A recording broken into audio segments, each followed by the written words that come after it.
My parents left me at a train station as a joke. Let's see how she finds her way home. I never went back. 20 years later, they found me. This morning, 29 missed calls.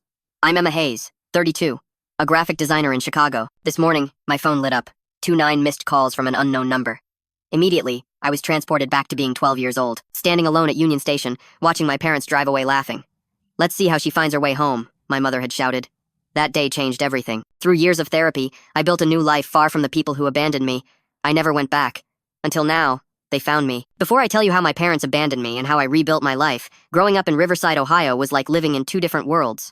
To outsiders, we were the picture-perfect family. Mike and Susan Clark, successful small business owners with their 2 children, Ryan and me, Jen now Emma.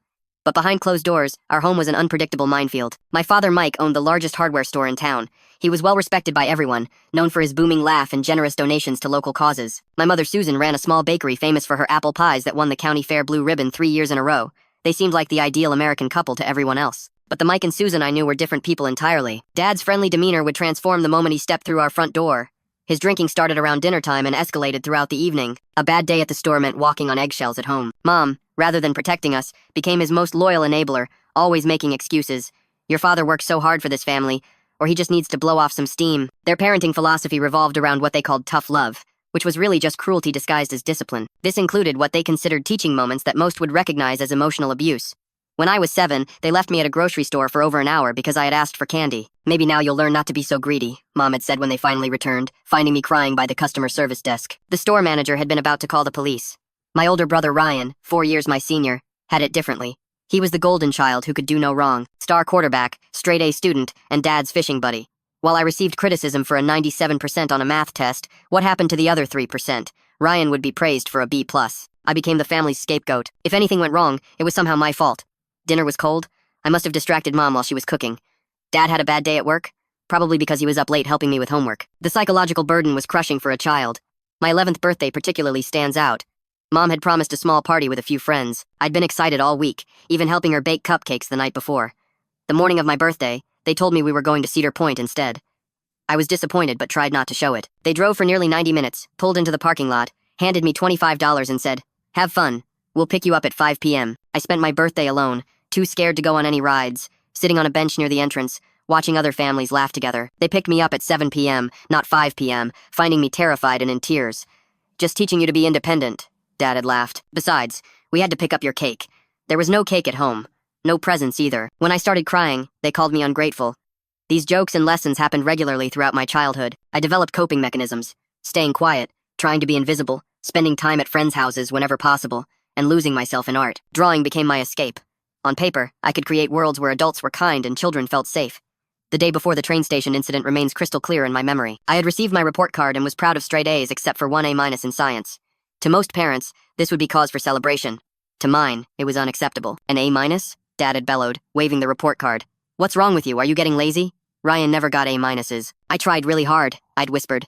"Clearly not hard enough," Mom added. "We're not raising mediocre children." That night, I overheard them talking in the kitchen. "She needs to learn that life doesn't hand you anything," Dad said. "She's too soft, too sensitive. Maybe she needs a real lesson," Mom agreed. "Something she won't forget." The next morning, they announced we were taking a family day trip to Chicago. Ryan couldn't come because of football practice. It was just going to be the 3 of us, something that rarely happened. Despite the previous night's tension, I felt a glimmer of hope. Maybe this was their way of apologizing. I couldn't have been more wrong. The morning of the Chicago trip, I woke up with a mixture of apprehension and excitement. Dad seemed unusually cheerful at breakfast, making jokes and ruffling my hair. Mom packed sandwiches for the road, humming to herself. The change in atmosphere was so dramatic it made me uneasy rather than relieved. The drive from Riverside to Chicago took just over 4 hours. Dad played his favorite classic rock station, while Mom quizzed me on state capitals from the passenger seat. If I got one wrong, Dad would make a clicking sound with his tongue and say things like, "Even a 3rd grader would know that one, Jen." As we approached the outskirts of the city, Mom turned around to face me. "So, Jen," she said with an odd smile, "think you're pretty smart, do you?" "Despite that A-?" "I guess," I answered cautiously. "Book smart, maybe," Dad interjected, eyes on the road. "But street smart? That's different. Real life doesn't grade on a curve," Mom added cryptically. The knot in my stomach tightened. I stared out the window as the Chicago skyline came into view, trying to ignore the warning signals flashing in my mind. We parked near Union Station around noon. The massive Beaux-Arts building was intimidating, swarming with travelers rushing in every direction. I'd never been to Chicago before, and the scale of the city overwhelmed me. "Hungry?" Dad asked as we entered the grand hall of the station. I nodded, still hoping this might turn into a normal family outing. "Good. Wait here by this pillar," Mom instructed, pointing to one of the massive columns near the main entrance. We're going to move the car to a better parking spot and grab some food. We'll be back in 15 minutes. Can't I come with you? I asked, that familiar anxiety creeping in. What, are you a baby? Dad laughed. It's just 15 minutes. You're 12 years old. For God's sake. But I don't know, Chicago, I protested weakly. Exactly, Mom said with a strange emphasis. Stay right here. Don't move. I watched them walk away, disappearing into the crowd. The station clock read 12:17 p.m. I stood awkwardly by the pillar, watching people stream past. Businessmen with briefcases, families with luggage, couples holding hands. 15 minutes passed, then 20, then 30. The anxiety that had been simmering now boiled over into full-blown panic. Had they forgotten where they left me? Had something happened to them? At the 1-hour mark, I was fighting back tears. I didn't have a cell phone. They hadn't left me any money for a payphone. I had exactly $8 in my pocket, my weekly allowance that I'd saved for the trip. Then, through the large windows facing the street, I saw our blue Honda Accord drive slowly past the station. My heart leaped. They had gotten lost or confused about where to meet. I ran toward the exit, waving frantically. As the car passed, I saw both my parents inside. Dad was driving slowly, and when he saw me at the window, he grinned and waved. Not a wave of recognition or relief, but a taunting gesture. Mom rolled down her window and shouted words that would forever change my life. Let's see how you find your way home. Their laughter echoed as they accelerated away. I stood frozen, unable to process what had just happened. They left me on purpose, in a city 4 hours from home, alone. The initial denial gave way to crushing reality. This wasn't a 15-minute lesson. They weren't parking around the corner, waiting to jump out and say, "Surprise! Did you learn your lesson?" They were actually driving back to Ohio without me. Complete panic set in. I ran back inside the station, gasping for breath, tears streaming down my face. The vastness of Union Station became terrifying. Too many people, too much noise, too many exits and entrances. Where could I go? What could I do? I had no phone, no contacts in Chicago, not enough money for a ticket home, and no identification. For 2 hours I wandered the station in a daze, occasionally breaking down in sobs before pulling myself together. I was afraid to ask for help. My parents had always warned me about stranger danger and said police would take disobedient children away to terrible places. Around 3:30 p.m., a station employee named Beth noticed me. She was an older woman with gray hair and kind eyes behind red-framed glasses. She had seen me circling the same areas repeatedly, clearly distressed. "Honey, are you lost?" she asked, kneeling to my level. I shook my head automatically, trained to never admit trouble to strangers. "Where are your parents?" she persisted gently. They went to move the car," I lied, my voice cracking. "When was that?" Beth asked, her expression growing concerned. I couldn't maintain the facade any longer. 3 hours of abandonment, fear, and confusion came pouring out in a flood of tears. "They left me," I sobbed. "They drove away and said to find my way home, but home is in Ohio." Beth's face shifted from concern to alarm. She led me to a quieter area near the station's administrative offices, got me a bottle of water, and asked me to explain everything. Through hiccuping sobs, I told her about my parents, the A-, and watching them drive away laughing. "What's your name, sweetheart?" she asked. "Jen Clark," I whispered. "And how old are you?" "Jen." 12. Her face hardened momentarily before softening again. "I'm going to help you, Jen. What you're describing is not okay." "Not at all," Beth informed her supervisor, who called station security.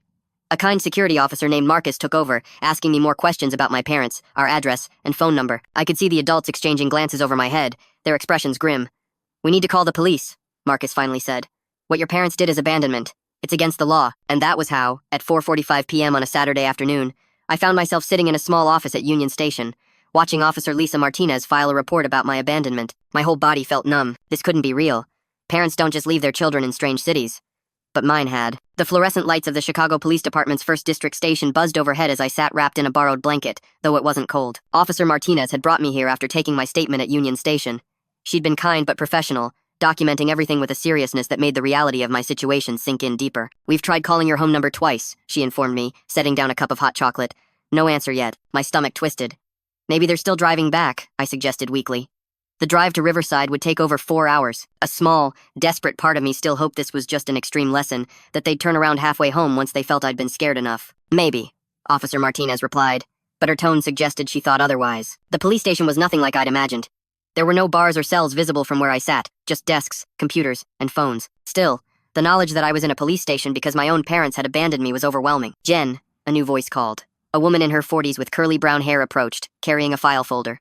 "I'm Laura Davis from the Department of Children and Family Services. I'd like to talk with you for a bit, if that's okay." The next hour passed in a blur of gentle questions.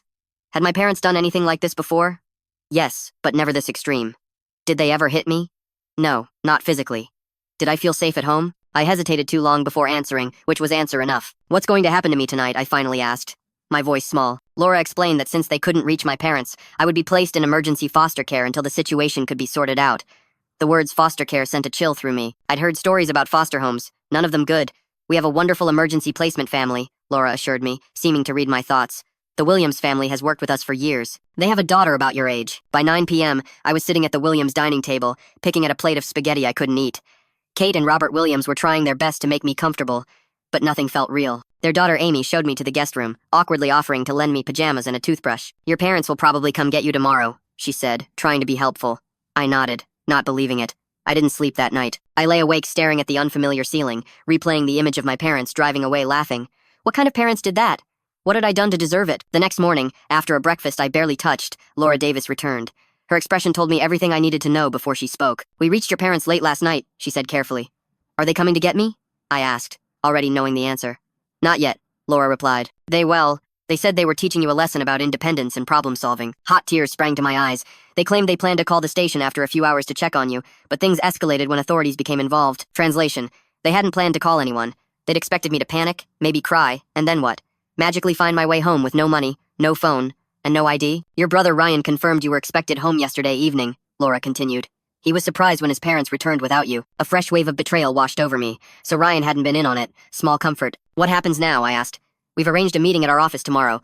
Your parents will be there. A judge has been notified about the case, and there will be a hearing later this week to determine next steps. The next 36 hours passed in a strange limbo. The Williams family was kind, but I felt like a ghost moving through their home. Kate tried engaging me in conversation. Robert offered to play board games, and Amy invited me to watch TV with her. I went through the motions, numb. The meeting at the DCFS office was set for 2 p.m. Monday. I changed back into my original clothes, now wrinkled from being hastily washed and dried. Laura drove me to a government building downtown, explaining what would happen. You don't have to speak to your parents if you don't want to, she assured me. I'll be with you the whole time. We entered a conference room with a long table. Already seated were 2 other adults, Laura introduced as her supervisor and a family court liaison. 5 minutes later, the door opened again. My parents walked in, looking nothing like the confident, laughing people who had driven away from Union Station. Dad's face was haggard, Mom's eyes red-rimmed. Behind them came a man in a suit who introduced himself as their attorney. Jen, Mom said, stepping toward me. I flinched back involuntarily. Please take your seats, Laura's supervisor instructed firmly. What followed was the most surreal conversation of my young life. My parents, guided by their attorney, presented their version of events. They had been concerned about my lack of self-reliance and problem-solving skills. The train station exercise had been planned as a controlled life lesson. They had circled back after 20 minutes to check on me from a distance but couldn't find me. They assumed I had figured out how to call home or get help, demonstrating exactly the resourcefulness they wanted to encourage. They had driven home expecting to find a message from me, perhaps from a police station or helpful stranger's phone, showing I had risen to the challenge. We were teaching her independence, Dad insisted. Kids today are too coddled. By abandoning your 2-year-old daughter in a city 4 hours from home with no money, no phone, and no ID? Laura's supervisor asked incredulously. She's exaggerating how little money she had, Mom said dismissively. And there are phones everywhere. She could have called collect. I sat in stunned silence. They weren't sorry. They truly believed they had done nothing wrong. The meeting continued with discussions of child welfare laws, potential charges, and next steps. Through it all, my parents maintained their position. This was a parenting choice, perhaps extreme, but with good intentions. When finally asked if I wanted to return home with them, I found my voice. No, I said firmly, surprising even myself. I don't want to go back. The shock on their faces might have been satisfying under different circumstances. Don't be ridiculous, Dad sputtered. Of course you're coming home. That's not your decision right now, Mr. Clark, the court liaison explained. Given the circumstances, Jen will remain in temporary custody while the court evaluates the situation. As the meeting concluded, Mom tried once more to approach me. Jen, honey, you're overreacting. We were just trying to teach you. To abandon people who trust you? I interrupted, tears streaming down my face. That's what I learned. I was escorted from the room, my parents' protests fading behind me. In that moment, I knew I would never see our house in Riverside as home again. The next few weeks passed in a blur of court hearings, interviews with social workers, and therapy sessions. The initial emergency placement with the Williams family was extended while the system determined what would happen next. Though they were kind, their home never felt like more than a temporary shelter, a waiting room before my real life could resume. 1 month after the train station incident, I met Tom and Sarah Hayes.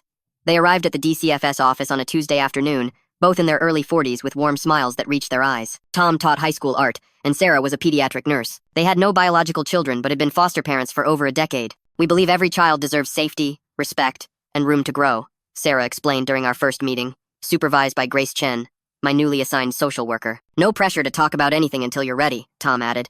We just want you to know our home is open to you for as long as you need. There was something genuine about them that cut through my practiced emotional distance. When Grace asked if I'd be willing to try a placement with the Hayes family, I nodded cautiously. The Hayes lived in a modest two-story house in Evanston, just north of Chicago. My room there had pale yellow walls, a window seat overlooking a small backyard garden, and empty bookshelves waiting to be filled. "We want you to make it your own," Sarah explained, showing me around. "Pictures, posters, books, whatever makes you comfortable." "What are the rules?" I asked warily, thinking of the ever-changing expectations at my parents' house. Tom and Sarah exchanged glances. "Basic respect and safety," Tom replied. "Letting us know where you are, helping with household chores, doing your best in school. We'll figure out the details together as we go." I waited for the catch, the hidden expectations, the impossible standards. They never came. The contrast between the Hayes and my birth parents was disorienting. The first time I spilled a glass of juice at dinner, I froze in terror, waiting for the explosion of anger. Instead, Sarah simply handed me a cloth, saying, "No worries, accidents happen." Trust came slowly, painfully. I kept waiting for the Hayes to reveal their true selves, to drop the act of kindness and show the cruelty I'd been trained to expect from adults. But day after day, they remained consistent in their gentle support. Meanwhile, the legal process continued. My parents attended mandatory parenting classes and counseling sessions, making what Grace called minimal effort. They complained to anyone who would listen that the state had overreacted to a simple parenting choice. Dr. Reynolds, my therapist, helped me understand what had happened in clinical terms: emotional abuse, neglect, abandonment. She diagnosed me with PTSD and anxiety, introducing coping mechanisms that actually helped. For the first time, I learned that my parents' behavior wasn't normal, and more importantly, it wasn't my fault. "Nothing you could have done would have justified what they did," Dr. Reynolds emphasized repeatedly until I began to believe it. 3 months into my stay with the Hayes, Ryan came to visit. Now 16, my brother seemed smaller somehow, less the golden child and more just a teenager uncomfortable in his own skin. We sat awkwardly in the Hayes' living room while Sarah busied herself in the kitchen, giving us privacy while remaining within earshot. "They miss you," Ryan said finally, staring at his hands. "Do they?" I asked, skeptical. "In their way," he admitted. "Dad's drinking more. Mom's always cleaning, even when the house is spotless." "Are they sorry?" Ryan hesitated. "They're sorry, you're gone. I don't think they understand why what they did was wrong." "And you?" I challenged. "Do you understand?" My brother looked up, his eyes meeting mine directly for perhaps the first time. "I knew they were harder on you. I should have said something, done something. I'm sorry, Jen." It wasn't enough, but it was honest. Ryan and I talked for another hour, cautiously navigating our shared past from our now different perspectives. Before leaving, he hugged me awkwardly and whispered, "I'm glad you're safe." We didn't speak again for many years. The court proceedings culminated in a hearing 6 months after the train station incident. Based on psychological evaluations, home studies, and my own testimony, the judge determined my parents had demonstrated a pattern of emotional abuse culminating in severe neglect and endangerment. My parents were given a choice: complete an intensive 2-year rehabilitation program with supervised visitation, or surrender their parental rights. To everyone's surprise but mine, they chose the latter. "We won't be vilified for trying to raise a strong, independent daughter," my father declared to the court. "If the state thinks it can do better, let it try." And just like that, with the stroke of a pen, Mike and Susan Clark were no longer legally my parents. 3 months later, on my 13th birthday, Tom and Sarah Hayes asked if I would like them to adopt me. By then, I had begun to believe in the permanence of their care, the consistency of their love. "Yes," I answered without hesitation. The adoption was finalized shortly before my 14th birthday. As part of the process, I requested a legal name change from Jen Clark to Emma Hayes, a new name for my new life. "You'll always be whoever you want to be in our home," Sarah assured me when I nervously proposed the change. "We just feel lucky to be part of your journey." Art became my salvation during those transformative years. Tom recognized my talent early and nurtured it with supplies, books, and gentle guidance. The sketchbooks I filled became a visual diary of my healing process, starting with dark, fragmented images that gradually gave way to color, form, and eventually hope. High school brought new challenges and opportunities. Making friends wasn't easy, trust issues don't disappear overnight. But slowly, I built connections with a small group of fellow art students who accepted my quiet nature and occasional anxiety attacks without judgment. College applications loomed on the horizon. With Tom and Sarah's encouragement, I set my sights on the School of the Art Institute of Chicago, ambitious but not impossible. "Wherever you want to go, we'll help you get there," Tom promised. The acceptance letter arrived on a snowy March afternoon during my senior year. Sarah cried tears of joy, Tom insisted on framing the letter, and I allowed myself to truly believe that the future could be something bright and beautiful of my own making. Before leaving for college, I made a decision that had been forming for years. I would completely cut ties with my birth family. No contact, no updates, no connections to the people who had so callously discarded me. "Are you sure?" Sarah asked gently. "You might feel differently someday." "I'm sure," I replied. "The Clarks are my past. You're my family now." And with that resolution firmly in place, I stepped forward into my future. College at the School of the Art Institute of Chicago opened up a world I'd only dreamed about. The campus buzzed with creative energy students with bright hair and unconventional clothes, professors who spoke about art like it could change the world, and everywhere, the freedom to experiment and grow. My first semester was overwhelming but exhilarating. I declared a major in graphic design, discovering a passion for combining visual art with practical communication. Each successful project built confidence that had been systematically dismantled throughout my childhood. Tom and Sarah supported me from afar, sending care packages during finals and respecting my need for independence while ensuring I knew their home remained my sanctuary whenever I needed it. The balance they struck showed me what healthy parent-child relationships could look like, even as I entered adulthood. Sophomore year brought Rachel into my life. We met in a color theory class where her bold experiments with neon pigments contrasted with my more restrained palette. Somehow, this difference drew us together rather than apart. "You're the most careful artist I've ever met," she observed over coffee after class one day. "Every mark you make is deliberate." "Is that bad?" I asked defensively. "Not bad," she clarified. "Just interesting. Makes me wonder what happens when you let go." Rachel's friendship challenged me in ways I desperately needed. She pushed me creatively but respected my boundaries personally. When I finally shared snippets of my past with her, she listened without pity or horror, then simply said, "They really screwed up losing someone like you." It was Rachel who convinced me to try dating during junior year, after I'd spent college avoiding anything beyond casual friendships. "You don't have to trust everyone," she reasoned, "but maybe try trusting someone." Jake was a photography major with kind eyes and patient hands. Our first date coffee at a tiny cafe near campus stretched into a 5-hour conversation. He talked about growing up in rural Wisconsin, his parents' dairy farm, his 3 younger sisters. I shared carefully edited versions of my own background, testing his reactions. "My birth parents weren't good people," I explained vaguely. "I was adopted as a teenager." "Family is complicated," he replied simply. "I'm more interested in who you are now than where you came from." Our relationship developed slowly. Jake never pushed for more intimacy, emotional or physical, than I was ready to give. The first time he reached for my hand and I flinched away, he simply nodded and continued our conversation as if nothing had happened. The next time, I was ready. Dr. Reynolds had prepared me for the challenges of adult relationships after childhood trauma. "Trust issues don't just affect romantic partnerships," she'd explained. "They color every human connection. The key is awareness, recognizing when your reactions stem from past wounds rather than present realities." This awareness helped when Jake and I hit our first serious conflict 8 months into dating. A miscommunication about plans led to me waiting alone at a restaurant for over an hour. By the time he arrived, profusely apologetic about his dead phone battery, I was locked in a bathroom stall, hyperventilating. "You left me," I accused later, the words carrying the weight of abandonment far beyond a delayed dinner. Jake listened as I really explained what had happened at the train station all those years ago. When I finished, he didn't offer empty platitudes or awkward sympathy. "I can't promise I'll never disappoint you," he said finally. "But I can promise I'll never deliberately hurt you, and I'll always, always come back." It wasn't enough to heal all wounds, but it was honest. Our relationship continued, stronger for the vulnerability we'd shared. Graduation approached with a mixture of excitement and anxiety. The protective bubble of academia was ending. The real world awaited. Thanks to a professor's recommendation, I secured an interview at Element Design, a mid-sized firm specializing in branding for nonprofits and sustainable businesses. "We like your portfolio," the creative director told me after reviewing my work. "But more importantly, we like your approach. There's thoughtfulness in your designs that can't be taught." I started at Element 2 weeks after graduation, renting a tiny studio apartment 20 minutes from the office. The space was all mine the first time I'd lived completely alone. I painted the walls, soft blue, hung my own artwork alongside prints from artists I admired, and bought plants that required daily care, a small exercise in nurturing life. Work challenged me in unexpected ways. The technical aspects came naturally, but collaborating with clients, presenting concepts, and defending creative choices pushed me far outside my comfort zone. My supervisor, Nina, seemed to intuitively understand when to push and when to support. "Your work speaks for itself," she advised after I stumbled through an early presentation. "Trust that, and the confidence will follow." She was right. Each small success built upon the last, and within 2 years I was leading projects for major clients. The scared girl from the train station seemed increasingly distant, though therapy continued to help me integrate these different versions of myself. At 27, Jake proposed during a weekend visit to Sarah and Tom's home.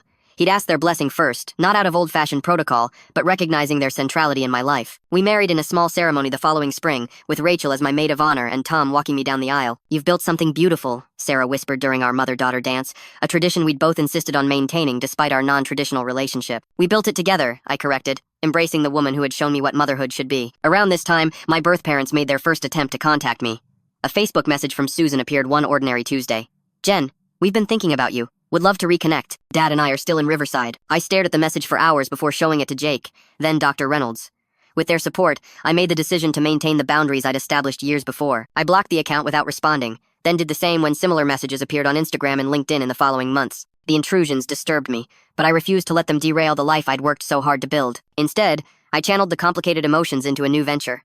At 28, I left Element Design to start my own studio, focusing on branding for organizations, supporting children and families in crisis. Hayes Creative became my professional identity, a name that represented not just my work but the family who had saved me. From a spare bedroom in our apartment, the business grew steadily through referrals and a growing portfolio of successful projects. Jake supported my entrepreneurial leap completely, his own career as a commercial photographer providing stability during the uncertain early months. We discussed children but agreed to revisit the question after the business was established. The thought of parenthood still triggered complex emotions, fears of inadvertently reproducing patterns despite my best intentions. "You're not them," Dr. Reynolds reminded me during a particularly difficult session addressing these fears. The very fact that you're concerned about this shows how different you are. Our apartment eventually gave way to a small house with enough space for separate home offices and a guest room for visiting family. The day we moved in, Jake surprised me with a rescue dog, a gentle one-eyed mutt named Scout who had his own history of abandonment. Thought you two might understand each other, Jake explained as Scout cautiously explored his new home. He was right. Scout and I bonded immediately, his unquestioning affection helping heal parts of me that still harbored doubt. My morning routine expanded to include walks through the neighborhood park, watching Scout's joy at simply being alive and safe. With each passing year, the life I'd built felt increasingly solid. My business thrived, my marriage deepened, and my relationship with Tom and Sarah evolved into the adult parent-child dynamic I'd never expected to experience. My chosen family expanded to include Jake's parents and sisters, who welcomed me without reservation or judgment. I had created a stable, healthy existence despite or perhaps because of the trauma that had shaped me. The memories remained, but their power diminished with each conscious choice to live differently than I had been raised. Until this morning, when my phone lit up with 29 missed calls, and the carefully constructed walls between past and present began to crumble. I stared at my phone in disbelief. 29 missed calls from an unknown number with an Ohio area code. The notification glared at me, a digital intrusion from a past I'd worked so hard to leave behind. My finger hovered over the voicemail icon, heart pounding. Scout sensed my distress, pressing his warm body against my legs. The morning sunlight streamed through the kitchen windows, illuminating the ordinary breakfast scene, coffee mug, half-eaten toast, laptop open to client emails now transformed by this unexpected connection to my former life. I pressed play, holding my breath. Jen or Emma? I guess it's Emma now. A male voice, older but instantly recognizable. Ryan, it's your brother. I know it's been years, and you probably don't want to hear from any of us, but Dad had a heart attack last night. It's bad. The doctors aren't sure if he'll make it. I thought you should know. My number is... I disconnected before the message finished, hands shaking so badly I dropped the phone. Scout whined, nudging my palm with his nose. I'm okay, I whispered, more to myself than to him. I'm okay, but I wasn't. My carefully constructed compartmentalization was crumbling. Within minutes, other notifications appeared. An email from an address I didn't recognize, but with the subject line, "Your father, please read." A Facebook message request that simply read, "Jen, it's Mom. Please call. It's urgent." 20 years of silence, and now this barrage of communication. Why now? What did they want from me? The panic attack hit without warning. My chest tightened, breathing became shallow, and the kitchen walls seemed to close in. I hadn't experienced one this severe in years. Fumbling for my phone, I called Dr. Reynolds' office, grateful when she agreed to see me within the hour. "Your reaction is completely normal," she assured me as I sat in her familiar office, clutching a tissue. "This is a significant trigger connecting to your core trauma." "I don't understand why I'm so affected," I admitted. "I made peace with cutting them off years ago." "Did you?" she asked gently. "Or did you build a life around the absence of that peace?" The question hit harder than I expected. Had I truly processed my childhood, or just successfully avoided confronting its deepest wounds? "What do I do?" I asked finally. "That depends on what you want," Dr. Reynolds replied. "There's no right answer here, Emma. You can maintain the boundaries you've established, which would be entirely valid, or you can engage on your own terms. If there's something you need from this interaction, what would I possibly need from them? Only you can answer that. Closure, answers, the opportunity to speak your truth, or perhaps confirmation that your decision to leave was the right one." I left the session with more questions than answers, but also with grounding techniques to manage the anxiety that threatened to overwhelm me. Back home, I called the two people who had earned the right to advise me on family matters. Sarah answered on the second ring. "Emma, what a lovely surprise." The moment I heard her voice, I broke down again. Through tears, I explained the situation. "Oh, sweetheart," she said when I finished. "What can we do?" "Tell me what to do," I pleaded. "You know, we can't do that," she replied gently. "But I can tell you that whatever you decide, Tom and I support you completely. Your relationship or lack thereof with your birth family doesn't change anything between us." After hanging up, I called Rachel, who offered to come over immediately. Within an hour, she was at my kitchen table, pouring wine despite the early hour. "Okay, let's think this through," she said pragmatically. "What's the worst that could happen if you respond? They could try to pull me back into their dysfunction, make me feel responsible for them, dismiss everything they did, re-traumatize me. And what's the worst that could happen if you don't respond?" I considered this carefully. I might always wonder. Maybe regret not having said what I needed to say. "So the question isn't really about them," Rachel observed. "It's about what you need." When Jake came home that evening, he found me surrounded by research printouts about heart attacks, treatment protocols, recovery rates. My graphic designer's mind had created a flowchart of possible responses and their potential consequences. "I see you've been busy," he said, kissing the top of my head. "I need to understand what's happening medically before I decide anything," I explained. "If this is really life or death, or if it's a manipulation, is that terrible of me to even think that?" I asked. "No," he said firmly. "It's self-protective and smart." We talked late into the night, weighing options and scenarios. Jake, who had never met my birth family but had witnessed the aftermath of their damage, maintained that I owed them nothing. "But this isn't about owing," he acknowledged. "It's about what will help you move forward." By morning, I had reached a decision. I would not call or visit immediately, but I would respond to Ryan's message with a text. "This is Emma. I got your message about Dad. I need more information before deciding my next steps. How serious is his condition? What exactly do you and Mom expect from me?" His reply came within minutes. "Thank you for responding. It was a major heart attack. He's stable but critical. Triple bypass scheduled tomorrow. Mom's a mess. We don't expect anything, just thought you should know. Would understand completely if you want no part of this. The sincerity surprised me. I wrote back.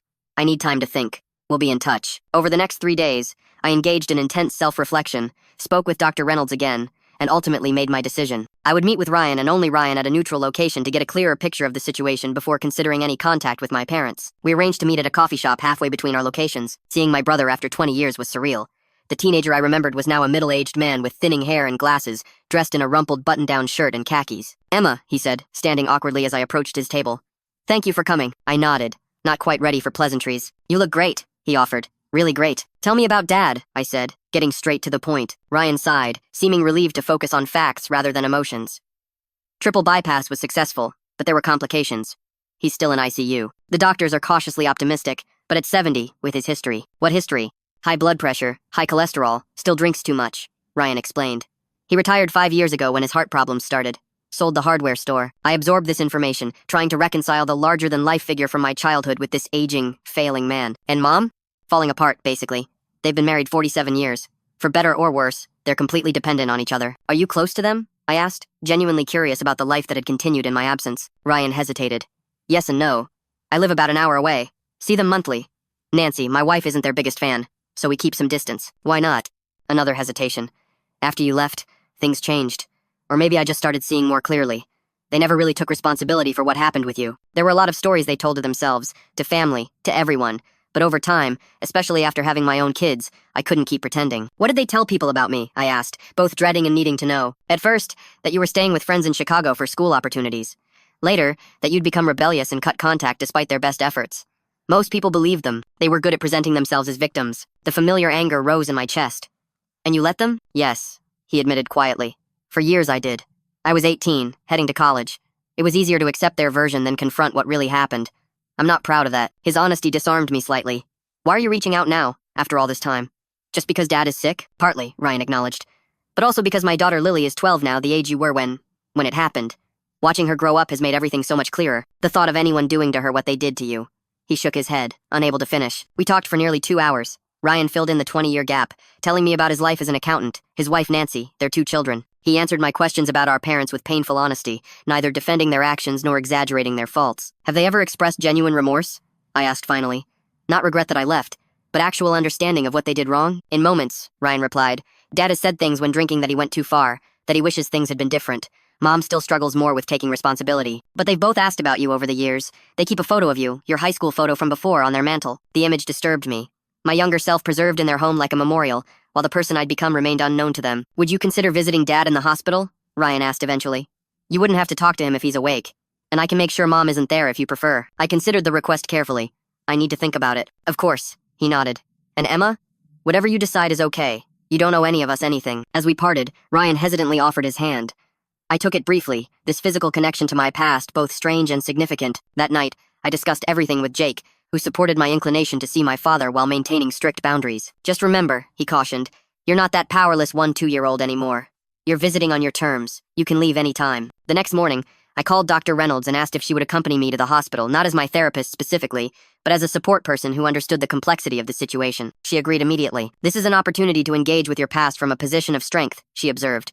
But only if that's what you truly want. I thought about the scared girl at Union Station, the years of healing, the life I'd built, and the parents who had chosen to abandon me. Then I thought about the man in the hospital bed, facing his own mortality. Yes, I said finally, I think I need to do this. Not for them, but for me. The hospital corridor seemed endless as Dr. Reynolds and I walked toward the cardiac ICU. Each step required conscious effort, my body seemingly trying to protect me by refusing to move forward. The antiseptic smell, the hushed voices, the occasional urgent beeping, everything heightened my already overwhelming anxiety. We can take a break, Dr. Reynolds offered, noticing my shallow breathing. I shook my head.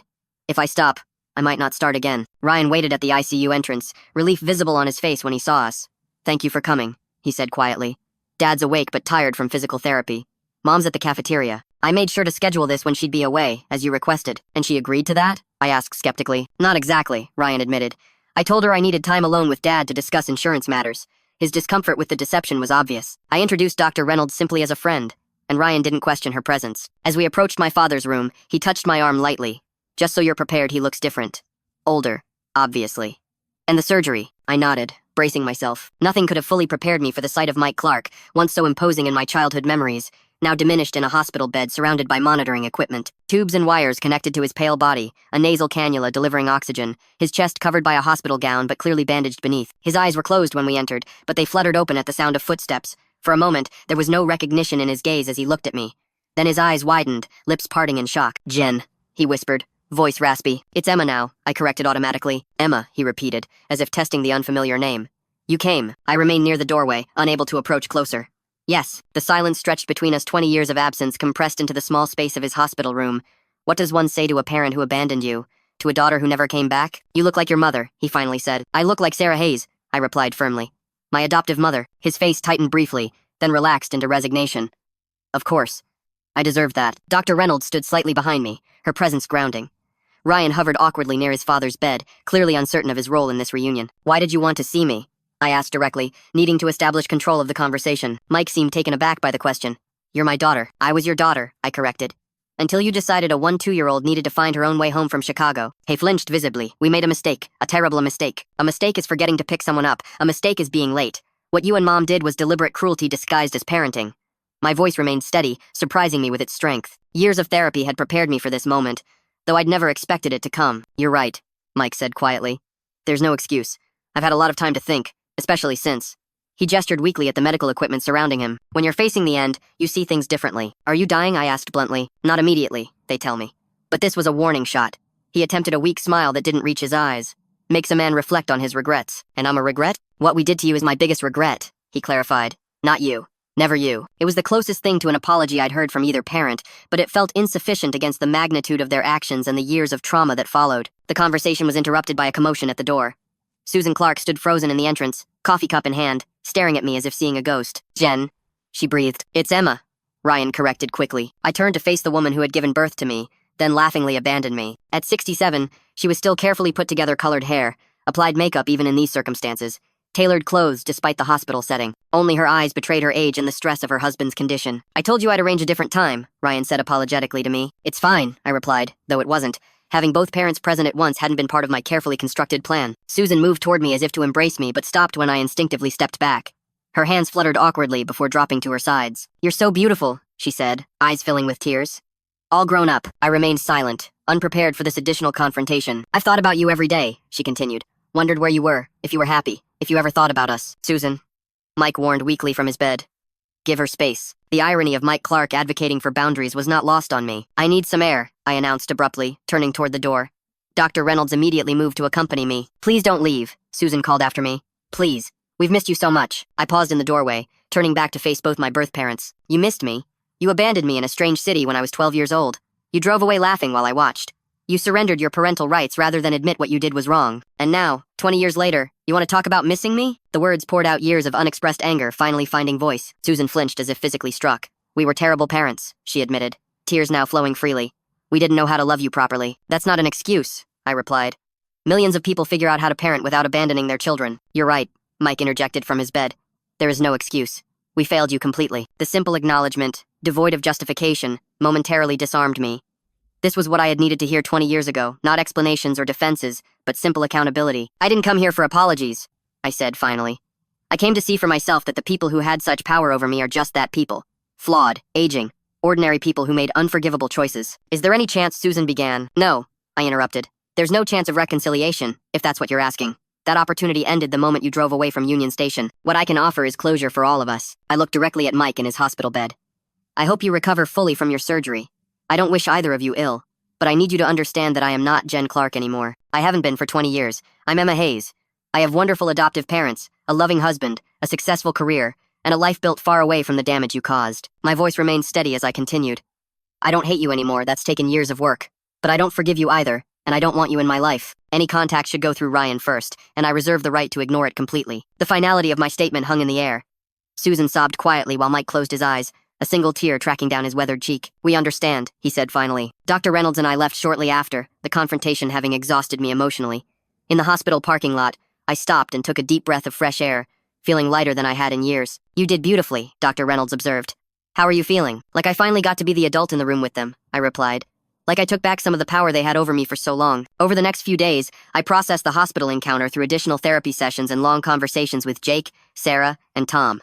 The experience had been draining but ultimately empowering. I had faced my abusers on my terms and walked away intact. Ryan texted updates about our father's recovery, which I appreciated but didn't feel compelled to act upon. I made it clear that while I was open to maintaining minimal contact with my brother, my boundaries regarding our parents remained firm. 1 week after the hospital visit, I sat at my desk deleting the numerous contact attempts from my birth parents that had accumulated since our meeting. Susan had sent daily emails despite my clear statement about boundaries. Mike had tried calling twice. I blocked their numbers and email addresses without reading the messages, then called Sarah. I just wanted to say thank you, I told her when she answered. For everything. For showing me what parents should be. Oh, sweetheart, she replied warmly. You've given us far more than we could ever give you. That evening, Jake and I took Scout for a long walk through our neighborhood. The summer air was warm, fireflies beginning to appear in the gathering dusk. Scout trotted happily ahead, his one good eye bright with canine contentment. What are you thinking about? Jake asked, squeezing my hand. How sometimes the family you're born into isn't the family you're meant to have, I replied. And how grateful I am that I found mine. The path forward wouldn't always be smooth. Trauma leaves lasting imprints, and healing isn't linear. But for perhaps the first time, I felt truly free of the shadow my birth parents had cast over my life. I had confronted them not as the frightened child they had abandoned, but as the strong, successful woman I had become despite them. The 2-year-old girl left alone at Union Station had found her way home after all, not to the place she had come from, but to the life and family she had chosen for herself. Have you ever had to set boundaries with family members who hurt you? What helped you heal from childhood trauma? I'd love to hear your stories in the comments below. Thank you for listening, and I wish you strength on your own healing journey.